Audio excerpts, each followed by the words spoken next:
Hello all of you, welcome to my YouTube channel Learn Computer with RCS। Python fundamental series की इन videos में हम Python के एक important built in data type dictionaries के बारे में बात कर रहे हैं। इसी के फर्स्ट पार्ट में मैंने आपको डिक्शनरी का इंट्रोडक्शन और डिक्शनरी को कैसे इनिशियलाइज करते हैं, कैसे उसके एलिमेंट को एक्सेस करते हैं और उसके एलिमेंट को अपडेट करना, डिलीट करना, इन सारे टॉपिक्स पे डिटेल में मैंने डिस्कशन किया था। आई होप आपने मेरा वीडियो देख लिया होगा। आज के इस वीडियो में हम डिक्शनरी में यूज होने वाले कुछ इम्पॉर्टेंट फंक्शंस और मेथड्स पे डिस्कस करेंगे। तो चलिए स्टार्ट करते हैं अपने वीडियो को। But before starting the video, अगर आप चैनल में नए हैं तो चैनल को सब्सक्राइब कर लीजिए और नोटिफिकेशन के लिए you can press the bell icon ताकि लेटेस्ट वीडियोज़ की जानकारी आपको सबसे पहले मिल जाए। Let's start our topic dictionary functions and methods. Dictionary में यूज होने वाले बिल्ट इन फंक्शन में मैं सबसे पहले बात कर रहा हूँ एक मेथड की, एलियन मेथड या एलियन फंक्शन भी हम इसे बोल सकते हैं। This method returns the length of the dictionary, that means it counts the element in the dictionary that is stored in की वैल्यू पेयर्स। ओके, तो ये जो एलियन मेथड है ये आपके डिक्शनरी के एलिमेंट्स को काउंट करके आपको बताता है। यहाँ पर एक एम्प्लॉय नाम की एक डिक्शनरी बनाई हुई है, उसमें मैंने कुछ एलिमेंट स्टोर किए हैं, आप यहाँ पर देख सकते हैं।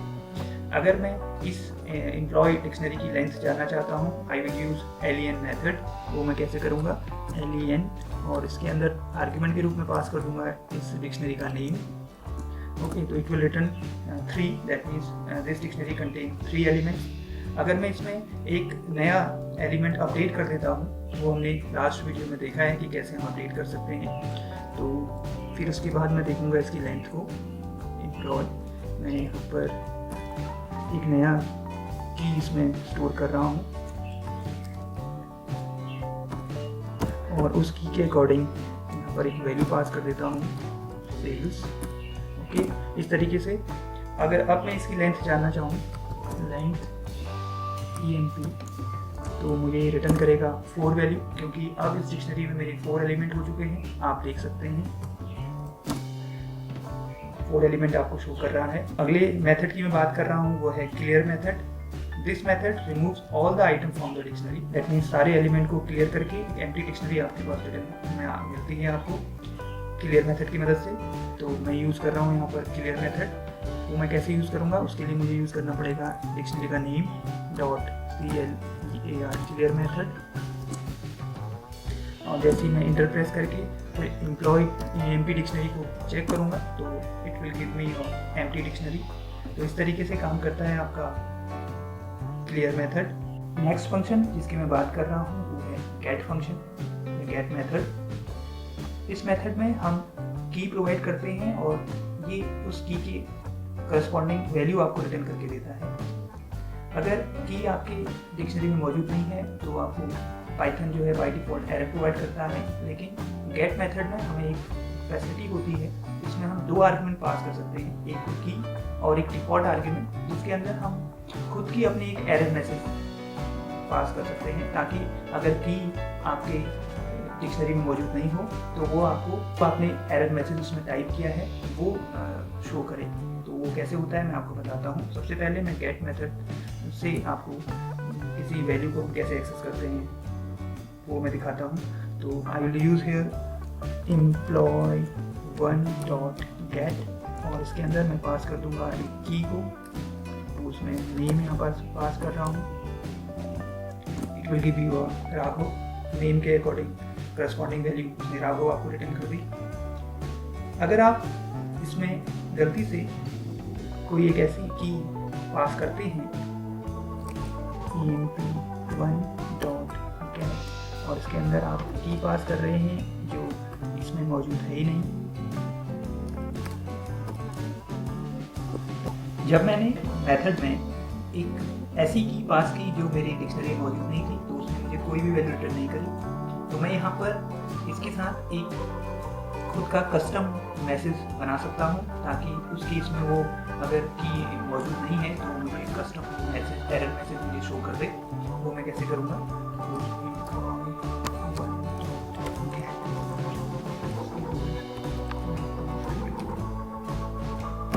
एक ऐसी की जो मेरी डिक्शनरी में मौजूद नहीं है। इसी के साथ मैं एक दूसरा आर्ग्यूमेंट भी इसमें पास कर दूंगा, एक एरर मैसेज। ओके, इस तरीके से मैंने इसमें 2 आर्गुमेंट पास कर दिए। अब ये अगर की मेरी डिक्शनरी में मौजूद नहीं होगी तो ये आपको इस एरर को शो करेगा।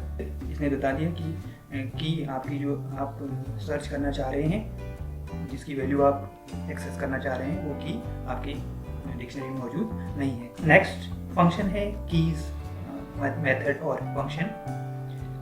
Keys function returns all the keys in the dictionary as a sequence in the form of list. Okay, तो आपको ये किसी भी डिक्शनरी की जितनी भी कीज होती हैं उनको लिस्ट के फॉर्म में रिटर्न करता है। कैसे हम ये चेक कर लेते हैं। मेरे यहाँ पर employee1 नाम की डिक्शनरी मैंने बनाई है, इसमें मैं यूज़ करूँगा कीज मेथड को। तो मैं लिखूँगा emp1 डॉट कीज। ओके, तो ये मुझे रिटर्न करेगा। उसने रिटर्न कर दिया सारी कीज को एक लिस्ट के फॉर्म में।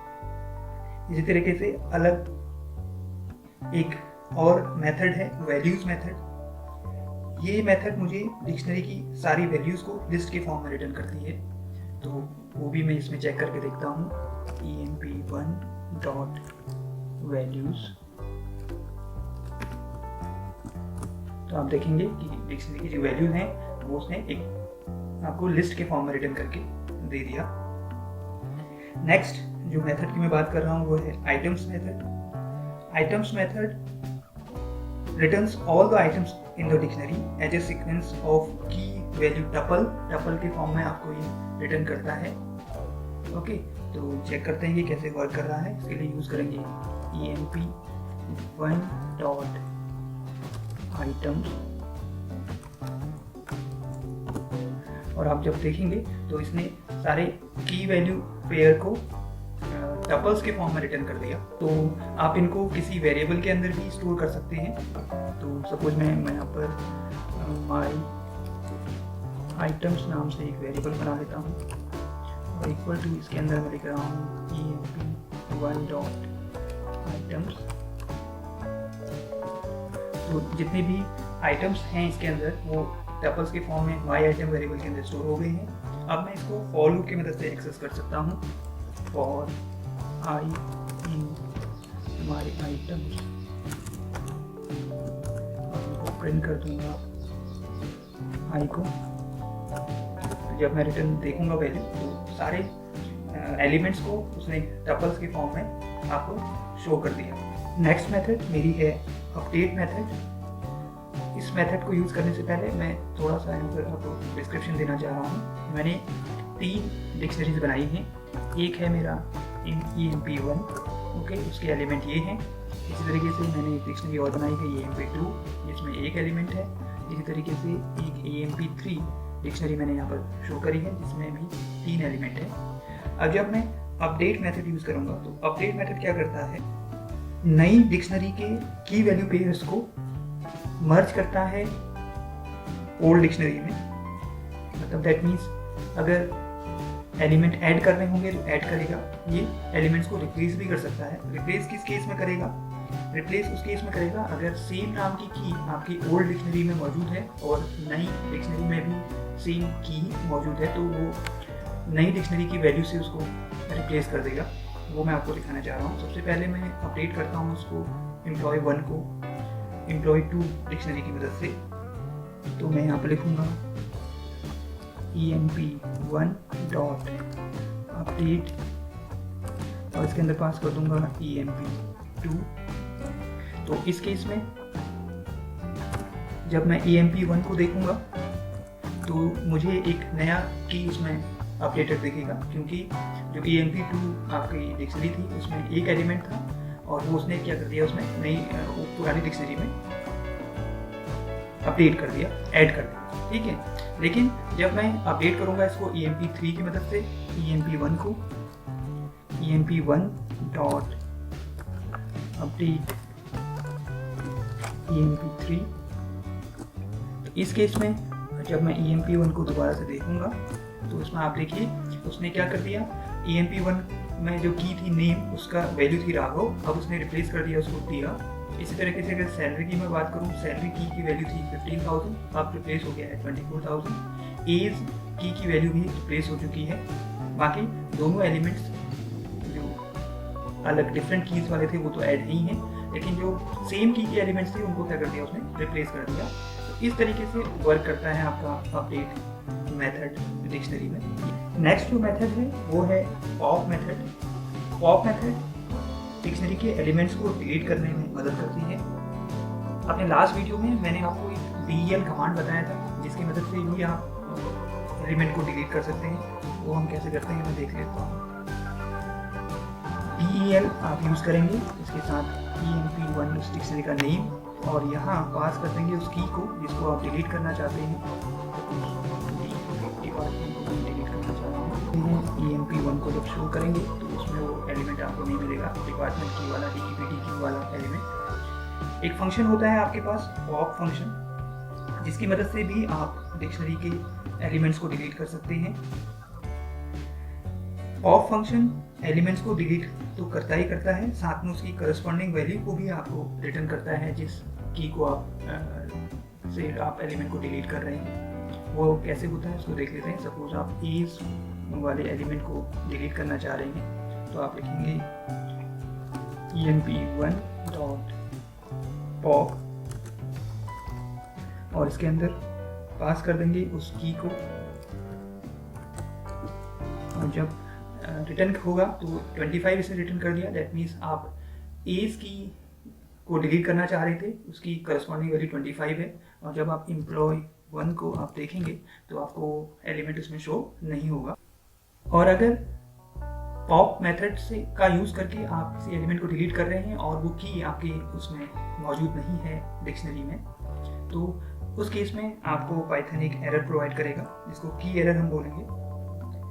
आप चाहते हैं कि एक कस्टम एरर खुद की तैयार करना, ताकि जब भी कोई की आपके जिस की को आप डिलीट करना चाह रहे हैं वो ना मिले तो उसमें वो आपके कस्टम जो आपने एरर तैयार की है उस एरर को शो करे। तो वो भी आप पॉप मेथड में कर सकते हैं। इसके अंदर उस केस में आपको 2 आर्गुमेंट पास करने होंगे। सपोज मैं इसी डिक्शनरी में बात करता हूँ, मैं डिलीट करना चाह रहा हूँ employee1 PUP, और इसके अंदर मैं पास कर दूंगा एक ऐसा की जो इसमें मौजूद ही नहीं है, एज सपोज, ठीक है। और इसके साथ मैं एक और आर्गुमेंट यहाँ पे पास कर दूंगा, एक एरर मैसेज, ताकि अगर जब ये रन होगा तो ये एरर मैसेज आपके सामने फ्लैश हो जाएगा। अपने कस्टम एरर मैसेज इसमें बना दिया तो ये बता देगा आपको कि इस नाम की आपके डिक्शनरी में मौजूद नहीं है। तो ये भी एक तरीका है पॉप फंक्शन को यूज़ करने का। तो ये थे डिक्शनरी में यूज़ होने वाले मेथड्स और फंक्शंस। आई होप आपको ये वीडियो पसंद आया होगा। कैसा लगा आपको ये वीडियो आप कमेंट सेक्शन के माध्यम से कमेंट करके मुझे बता सकते हैं। अगर वीडियो पसंद आया है तो इसे लाइक करें, शेयर करें, और चैनल को अभी तक सब्सक्राइब नहीं किया है तो चैनल को सब्सक्राइब कर लें। नोटिफिकेशन के लिए you can press the bell icon, ताकि लेटेस्ट वीडियोज़ की जानकारी आपको सबसे पहले मिल जाए। मिलते हैं अगले वीडियो में। Thanks for watching.